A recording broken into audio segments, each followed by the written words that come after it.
요즘은 조화를 만드는 기술이 워낙 발전해서 언뜻 보아서는 생화와 구분이 잘 되지 않을 정도입니다. 저게 생한가 조화인가 싶어서 가서 만져보아도 저처럼 좀 이렇게 감이 떨어지는 사람은 잘 구분이 안 될 정도로 정말 정교하게 만들어져 있습니다. 그러나 여러분, 아무리 조화를 만드는 기술이 발전해도 조화와 생화 사이에는 어쩔 수 없는 결정적인 차이가 하나 있기 마련입니다. 무엇일까요? 어떤 분은 향기라고 그렇게 말씀을 하시는데, 요즘은 조화 속에 향수나 방향제 같은 것을 넣어두어서 향기가 나도록 하기도 합니다. 생화와 조화의 차이는 다른 데 있는 것이 아니라 바로 생명력에 있습니다.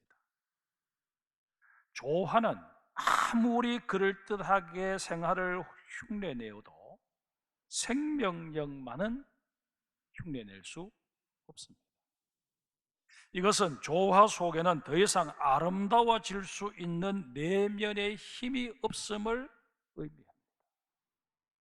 조화는 처음 만들어진 그 모양이 전부입니다. 그게 최상입니다. 더 나아질 수가 없습니다. 아무리 세월이 흘러도, 아무리 닦고 다듬어도 그 이상은 될 수 없습니다. 우리 그리스도인들도 마찬가지입니다. 세월만 보낸다고 해서 우리의 신앙이 성숙되느냐? 결코 그렇지 않습니다. 사람에 따라서는 안타깝게도 일평생 무늬만의 그리스도인, 이름만의 그리스도인으로 그렇게 살아갈 수도 있다 하는 것입니다. 이름만 그리스도인이어도 겉모양은 떳떳하게 꾸밀 수 있습니다. 사람들의 눈에는 얼마든지 그리스도인인 척하며 살아갈 수 있다 하는 것입니다. 그러나 우리의 겉모습, 육안으로 확인 가능한 껍데기는 주님 앞에서는 아무런 의미를 가질 수 없습니다. 중요한 것은 우리의 속 사람입니다. 하나님께로부터 새로운 생명을 부여받아 중생하게 된 우리의 속 사람이 내 속에 자리하고 있느냐 있지 못하느냐에 따라서 우리의 인생이 생하와 같을 수도 있고 조화와 같을 수도 있다 하는 것입니다. 내 속에 정말 주님께서 허락하신 속 사람이 없으면 나는 성경의 표현을 그대로 빌리자면 살았으되 죽은 자입니다. 오늘 본문을 한번 보실까요? 전도 여행 중에 있었던 사도 바울이 에베소 지역을 들리게 되었습니다. 바울로서는 분명 그 에베소 지역이 초행길이었습니다. 그런데 그 에베소에 가서 보니 이미 예수를 믿는 사람들이 있었습니다. 누가 언제 어떻게 그들에게 복음을 전해서 그들이 예수를 믿게 되었는지 정확히 알 수는 없었지만 주님의 이름으로 모이는 신앙 공동체, 교회가 버젓이 자리하고 있었습니다. 그래서 바울은 기쁜 나머지 정말 이들이 제대로 된 신앙을 가지고 있는지 한번 점검해 보아야 되겠다 하는 그런 생각을 가지게 됩니다. 그런데 점검해 본 결과는 우려했던 대로 형편없는 수준이었습니다. 그들이 성경에 대해서 제대로 된 지식을 갖지 못한 것은 차치해 두고서라도 성령님의 존재 자체를 전혀 알지 못했습니다. 그런가 하면 결정적으로 그들에게는 구원의 확신이 없었습니다. 이러니 바울의 입장에서 이들을 그리스도인으로 또 이들의 모임을 교회로 인정하기가 어려웠습니다. 이에 바울은 그들에게 새로 제대로 된 신앙을 심어주고자 신앙의 기초부터 다시 가르치게 됩니다. 그런데 그 가르침의 과정을 가만히 살펴보면 오늘 신앙생활을 하고 있는 우리에게도 참 유익이 된다 하는 것을 깨닫게 됩니다. 우선 생각해 볼 수 있는 유익은 우리의 신앙을 다시 한번 점검해 볼 수 있는 기회가 된다는 것입니다. 또 다른 하나는 한 사람의 그리스도인으로서 갖추어야 할 기본이 무엇인지 다시 한번 배우게 된다는 것입니다. 자, 그러면 본문의 내용을 한번 보십시다. 바울이 에베소 교회 성도들에게 묻습니다. 너희가 믿을 때에 성령을 받았느냐? 우리는 교회에 등록을 해서 신앙생활을 한참 한 후에나 성령 받는 문제에 대해서 관심을 가집니다. 어떤 분을 전도해 온 우리 성도님들도 얼마까지는 그분이 주일 예배에 빠지지 않고 잘 출석해 주는 것만으로 감지덕지해서 그 이상의 것을 요구할 생각조차 하질 않습니다. 하지만 바울은 전혀 그러지 않았습니다. 바울은 적어도 그리스도인이라면 이 정도의 조건은 기본적으로 갖추어야 한다 하는 분명한 입장을 가지고 있었습니다. 신앙에 관한 한 좋은 게 좋다는 식으로 얼렁뚱땅 넘어가는 법이 결코 없었다는 것입니다. 바울은 주님의 이름을 부르는 사람들이 아무리 많이 모여있다 할지라도 거기 주님께서 보내신 성령님이 함께하지 않으시면, 그들의 심령 속에 성령님이 임재해 계시지 않으시면 그 모임은 아무것도 아니다 하는 그런 입장을 취합니다. 말을 바꾸면 성령 받지 못한 상태에서는 10년 아니라 수십 년 예수를 믿는다고 해도 헛믿은 것이 될 수 있다 하는 것입니다. 여러분, 믿음이 무엇일까요? 믿음은 우리의 의지의 산물이나 노력의 산물이 결코 아닙니다.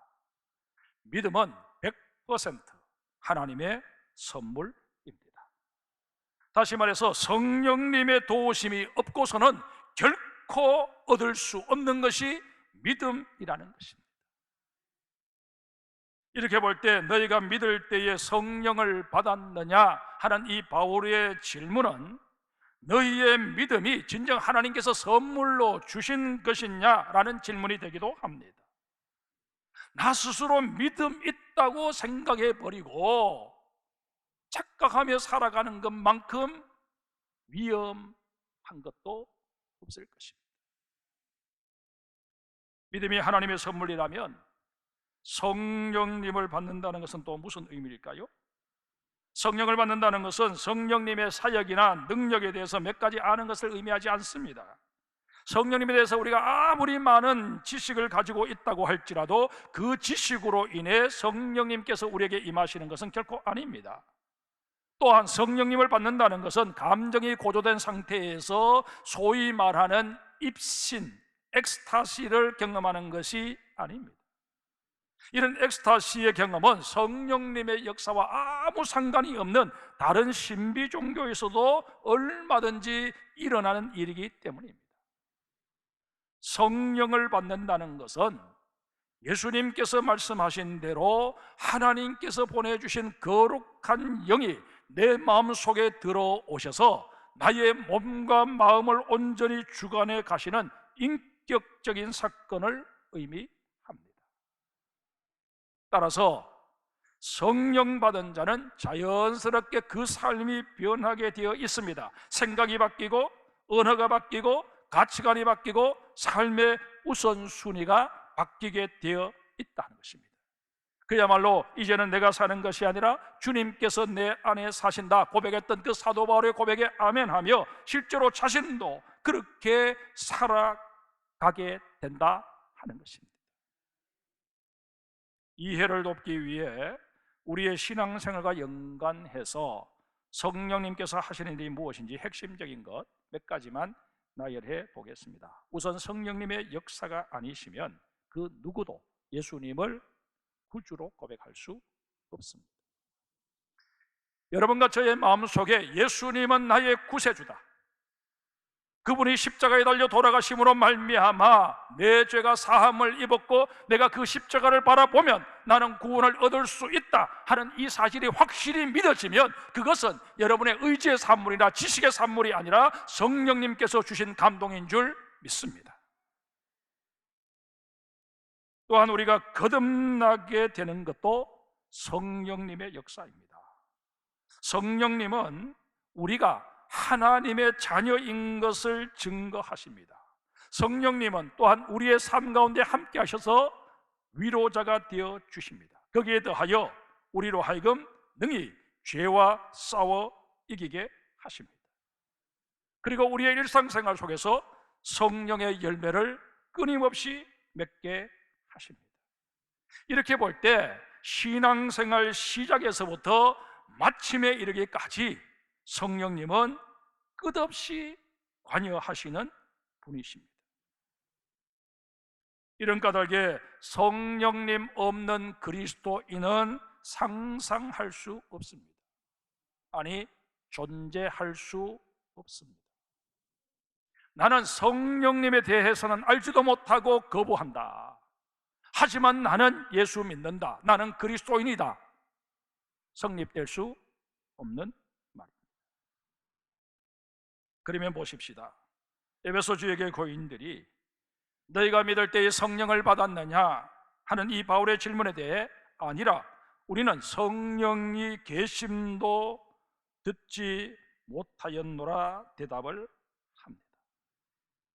이 말은 이제까지 우리가 그리스도인인 줄 알았는데 알고 보니 아니었다 하는 솔직한 고백입니다. 로마서 8장 9절에 이런 말씀이 있습니다. 만일 너희 속에 하나님의 영이 거하시면 너희가 육신에 있지 아니하고 영에 있나니 누구든지 그리스도의 영이 없으면 그리스도의 사람이 아니라. 정말 조심스럽지만 꼭 짚고 넘어가야 할 문제이기에 감히 말씀을 드립니다. 이 로마서 8장 9절에 근거하면 이렇게 주일 예배에 참석한다고 해서 모두 그리스도인은 아닐 수 있다는 것입니다. 그리스도의 영, 곧 성령님께서 그 속에 계셔야만이 그리스도인입니다. 이것은 지극히 기본적인 사실입니다. 하지만 너무나도 중요한 사실이기에 우리는 반드시 확인 절차를 거쳐야만 합니다. 너무 민감한 사안이다 보니까 괜한 두려움에 차일피일 미룰 일이 아닙니다. 미온적인 태도를 취할 문제도 아닙니다. 정말 여러분과 제가 이렇게 예배를 드리면서 찬양을 드릴 때에 이게 그저 내 목소리 자랑하기 위해서 그냥 막 이렇게 발성하듯이 그렇게 노래를 부르는 것이냐, 아니면 정말 이 찬양을 들으시는 하나님을 내가 생각하면서 그 하나님 앞에 이 찬양이 올려지고 그 하나님의 이름이 높여지기를 간절히 소망하는 마음으로 그렇게 정말 하나님 앞에 찬양을 올려드리느냐, 이 차이는 엄청난 것입니다. 그런데 이 차이를 누가 결국 결정하느냐? 내 속에 자리하고 계신 성령님이 결정하신다는 것입니다. 장로님이든 아니면 우리 집사님이든 권사님이든 앞에서 기도를 인도할 때 우리가 그 내용에 대하여 아멘을 그렇게 하며 화답을 합니다. 그런데 이게 습관적으로 그렇게 나오는 아멘이 아니라 정말 하나님, 저 기도는 나의 기도요, 저 기도대로 내가 살아가기를 원합니다 하는 그런 마음이 내 속에 들고 내 마음이 뜨거워지는 것을 경험할 수 있을 때 이것은 나의 의지가 아니라 성령님께서 내 속에 주시는 감동인 줄 믿습니다.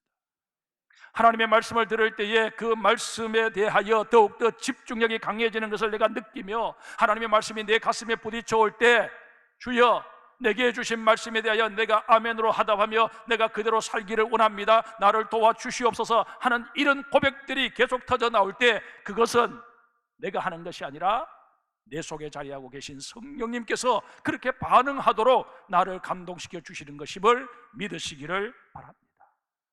이게 영의 예배입니다. 신령과 진정으로 드리는 예배, 영과 진리로 드리는 예배, 이게 바로 이런 예배라는 것입니다. 이런 의미에서 우리는 정말 성령님과 함께 예배하는 자들이 되어야 할 것입니다. 그렇다면 이토록 소중한 성령님을 우리가 어떻게 받을 수 있을까요? 제일 먼저 하나님의 말씀을 통해 성령님이 임하십니다. 사도행전 10장에 보면 성령님의 인도함을 받은 베드로가 이방인 고넬료의 집에서 설교하는 장면이 소개되어 있습니다. 베드로의 열정적인 설교를 온 가족들이, 또 초청받은 친지와 친구들이 경청합니다. 그때 그 무리들에게 그리스도의 영이신 성령님이 임하십니다. 사랑하는 성도 여러분, 성령 충만을 경험하기를 원하신다면 이렇게 예배에 참여해서 말씀을 들을 때에 귀를 열고 경청하시는 습관을 키워가시기를 바랍니다.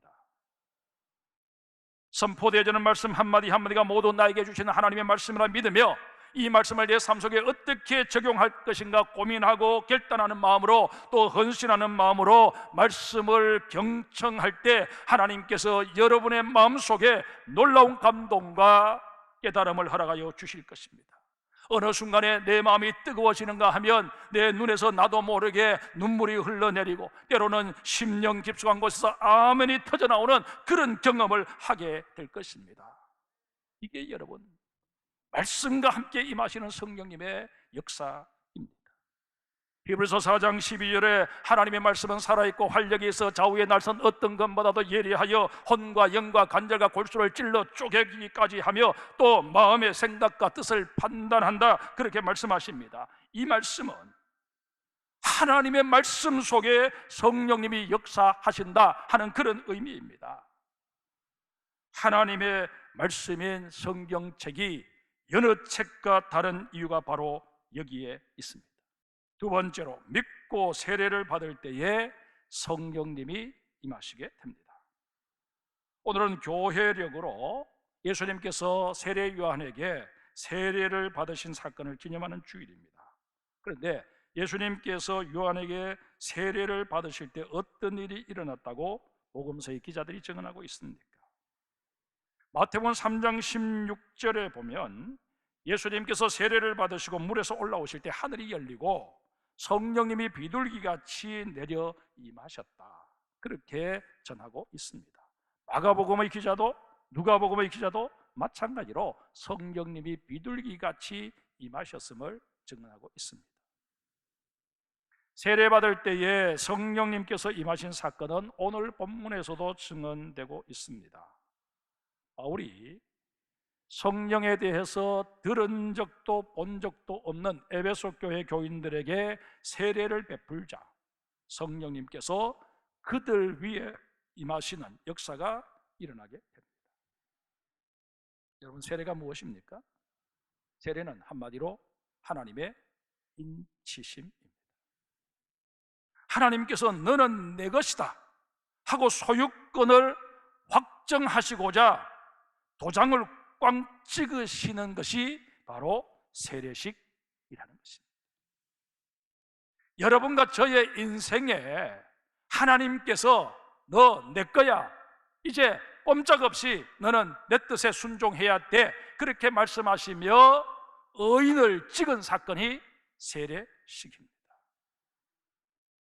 그러기에 세례 때에 성령님이 임하셨다 하는 이 말씀은 좀 더 확대해서 해석을 하면 내가 하나님 앞에 나 자신 주님의 것입니다 그렇게 내어 맡길 때, 주님께서 그래서 내 삶을 주관해 가실 때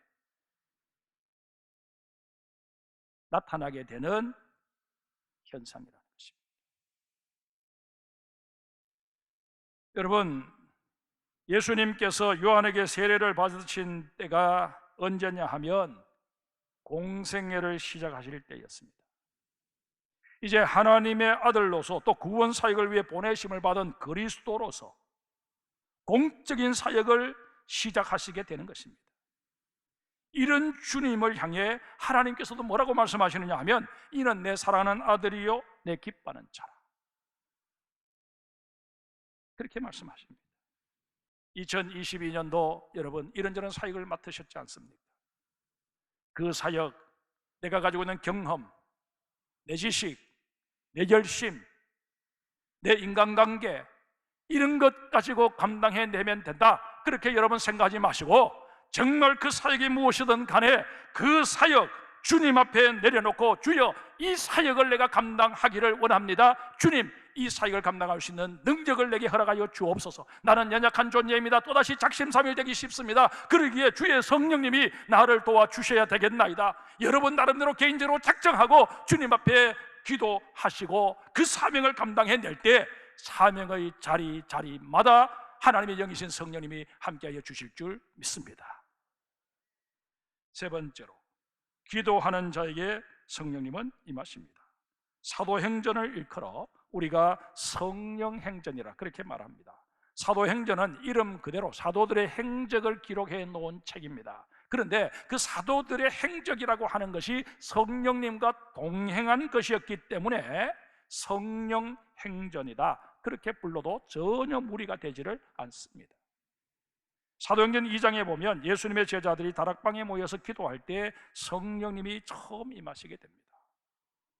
그 장면으로 다시 돌아가 보면 오순절 날이었습니다. 제자들이 또 따르던 무리들과 함께 모여 기도를 하고 있었습니다. 그런데 갑자기 하늘로부터 급하고 강한 바람 같은 소리가 들려옵니다. 그리고 또한 불의 해같이 갈라지는 것이 그 모인 사람들 머리 위에 임하는 것을 목격하게 됩니다.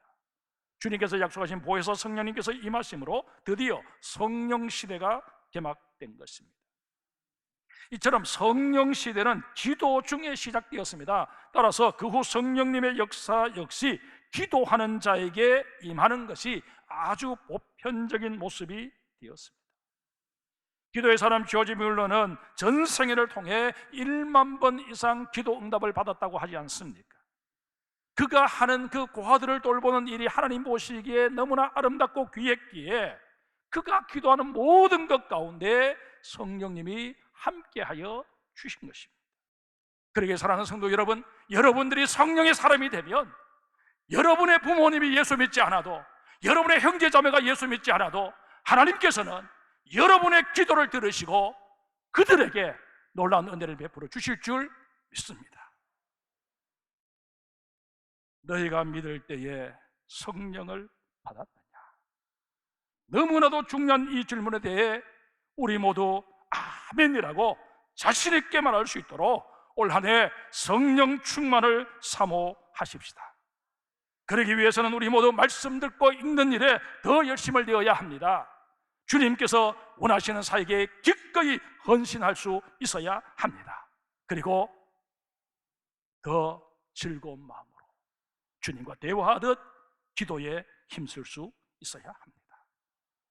이렇게 하면 주님께서 세례 받으실 때 임하셨던 그 성령님께서 에베소 교회 교인들이 세례를 받을 때 임하셨던 그 성령님께서 올 한 해 우리 모두의 삶에도 풍성히 임하셔서 우리를 온전히 성령의 도구로 사용하여 주실 줄 믿습니다.